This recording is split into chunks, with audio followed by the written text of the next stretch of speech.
Good morning. My name is Jacob Levenstein, and I'm a PhD student working with Peter Bandettini and with Charlie Stagg. And today I'll be discussing some of our work using a combined sequence, fMRI, which I'm sure most people are aware of, and fMRS, which stands for Functional Magnetic Resonance Spectroscopy. And I'll talk through that in a few slides. And so we're going to do this in the motor cortex, and we're going to look at areas, active areas, as well as rest. So the motivation behind this study is really kind of threefold. So first, we wanted to know, using fMRS, can we reliably measure task-induced neurochemical change at the subject level? And why might we want to do this? Well, our lab, as well as many others, have shown that resting levels of neurochemicals, so just MRS, have been strong predictors of motor learning as well as motor performance. So of course, we want to know whether or not using fMRS, if this task modulation is also an important factor to look at motor learning. Of course, we want to know whether there's a good relationship between these resting levels and these task-induced levels, and whether or not two individuals who have the same resting level might have different amounts of modulation. And that could be another important metric here that we can get with fMRS. But unfortunately, due to time, I'm not going to talk about this, but I'm happy afterwards to talk about our relationships with motor. But instead, I'm going to focus on our second aim, which is whether or not these task-induced changes in fMRS are related to task-induced bold signal changes. And I should just say this is above and beyond any T2 star effects on line width. So previous research, which is published using this same sequence, they used this in the visual cortex. And what they had was a 3 Hertz flickering checkerboard.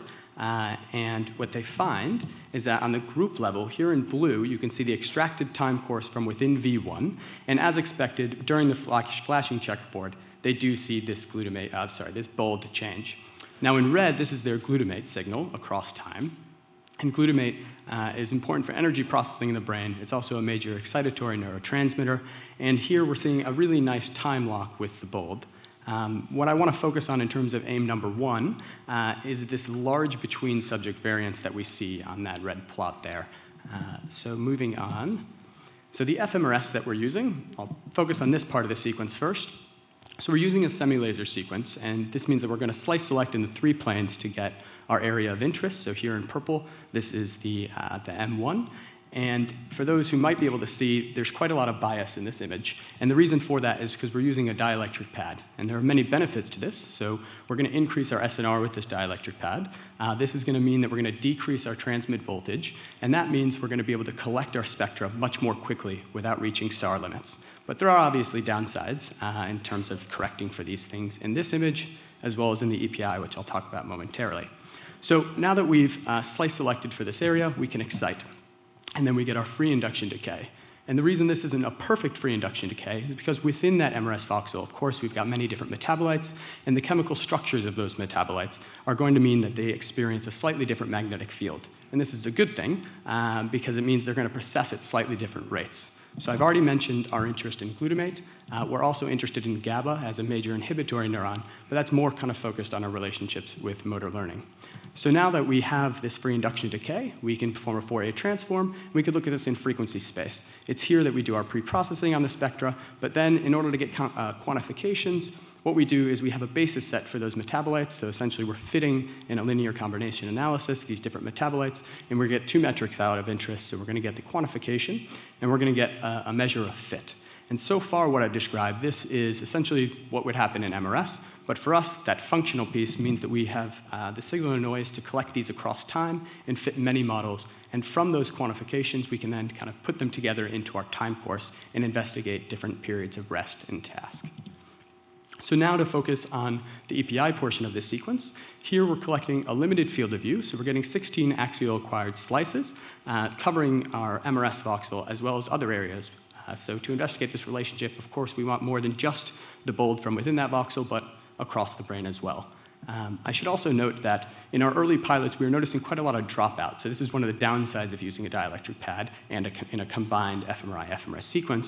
And so one thing we were able to pilot is changing the adjust volume. So I had some conversations with people on the poster about ways of modifying this, so I thought I'd put this in for others who might be trying sequences like this.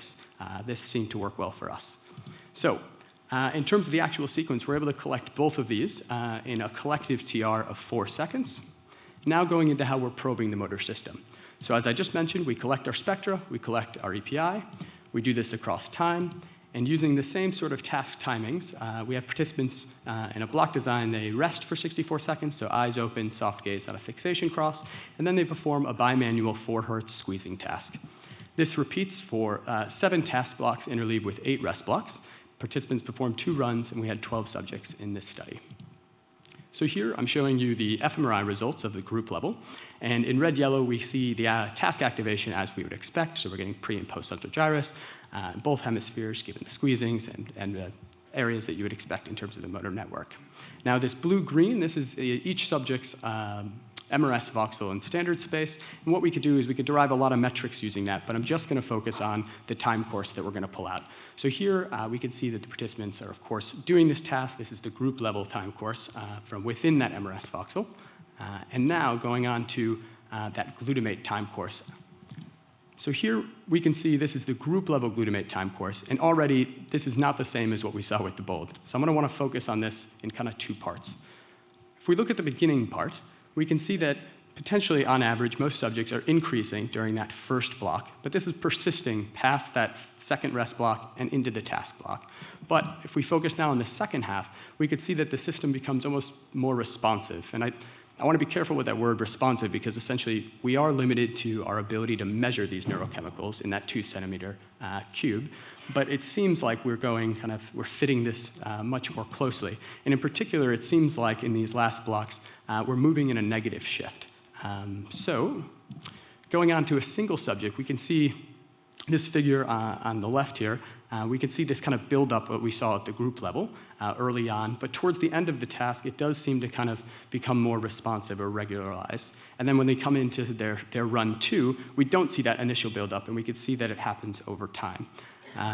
So now, if we look at the group level relationship, so in red, here we have that bold signal I had shown you before, and in blue, it's the group level glutamate across these 24 runs. We do have a significant fit here between the 2, but it's mainly driven by kind of that latter half, and we're not explaining much of the variance. So going back to the initial aim of wanting to look at the single subject level, what we can do is we can essentially go into each subject's run, we can extract their glutamate time course, and we can use that as a regressor into the fMRI data and see across space where are we getting these relationships. Now, on the group level, we get really nice relationships that recapitulate the results that we had seen using just the task regressor. And I can say that within the lower level analyses, going into each subject's run, we do get significant glutamate activation patterns. And as a control analysis, I also collected fMRI, fMRS, where participants performed no tasks, just eyes open, soft gaze. And I extracted the glutamate time courses from that, and here we had no significant effects. So in summary, can we reliably measure these things at the subject level? I would say that we can, but in looking at these subject runs, there seems to be quite a lot of variability about the response shape, the latency, how this changes across time. And in fMRI, of course, we talk about using a hemodynamic response function and convolving this with our task paradigms. Here, it seems like we might not be as simple as convolving just in a linear fashion. There could be something else at play. I'm open to hearing any ideas that people have, because this might be a good direction to push forward in understanding subject difference in their responses. And finally, in the second aim, whether or not we have relationships at this time course level, I would say that we do, but there's a lot more work to come. There's a lot of things to control for here, and I hope to be able to share this with you in the coming months, or if not, at OHBM 2020. So with that, I'd like to thank all the collaborators and the people who have worked on this project, as well as funding sources, and for the opportunity to speak today. So thank you.